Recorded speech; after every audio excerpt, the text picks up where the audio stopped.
ये देश उन्हीं का है जो सरहद पर मर जाते हैं, अपना लहू बहाकर टीका सरहद पर कर जाते हैं। ऐसा युद्ध वतन की खातिर सबको लड़ना पड़ता है और संकट की घड़ियों में सबको सैनिक बनना पड़ता है। जब देश पर आर्थिक संकट आए, किसी तरह का संकट आने की उम्मीद हो, तब सभी दलों को, सभी विपक्षी दलों को एक साथ आकर, एक साथ खड़े होकर देश के साथ खड़ा रहना चाहिए, ना कि देश को गुमराह करने का काम करना चाहिए। अवधेश जी, फर्स्ट पॉइंट आपसे मैं कमेंट यहां पर पाना चाहूंगी, आपका कमेंट क्या है? ये जो हमने आंकड़े पेश किए हैं ना, आम जनता ये पूछ रही है आखिर कब तक महंगाई की मार, इनके पास सेविंग्स नहीं है आम जनता के पास, क्या कहेंगे? देखिए सृष्टि जी, जिस प्रकार से वर्ल्ड वार छिड़ा हुआ है पूरी तरह से, ये पूरी दुनिया जानती है, देश की जनता भी बहुत अच्छी तरह से जानती है। ठीक है, लेकिन जान नहीं रहा है इस देश में केवल देश का विपक्ष, जो केवल जनता को गुमराह करने का काम कर रहा है। दुनिया जानती है सृष्टि जी कि किस तरह से पूरा वर्ल्ड वार छिड़ा हुआ है। ईरान, इजराइल, अमेरिका के बीच में कितनी तानाशाही चल रही है, कितना मतलब जद्दोजहद चल रही है आपस में, और उसका असर भारत ही नहीं पूरे विश्व पर पड़ रहा है।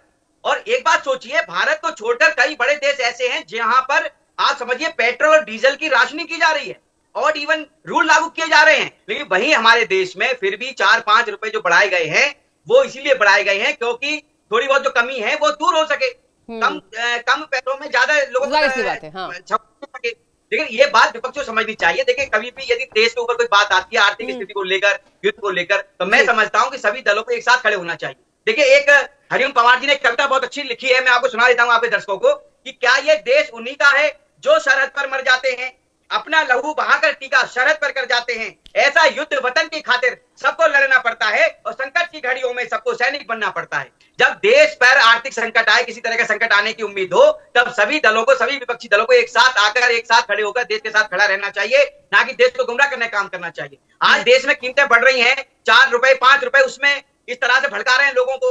आप देखिए, हमारे जो बड़े बड़े नेता है, प्रधानमंत्री लीजिए, गृह मंत्री लीजिए, दिल्ली के मुख्यमंत्री लीजिए, जिनके काफिले में 10-10 12-12 गाड़ियां चलती थी, उन्होंने गाड़ियां कम की हैं, 2-2 3-3 गाड़ियों का काफिला चल रहा है, केवल इसीलिए कि जो चीज हम बचा सकते हैं वो हमारे ही काम आएगी, किसी और के काम नहीं आने वाली।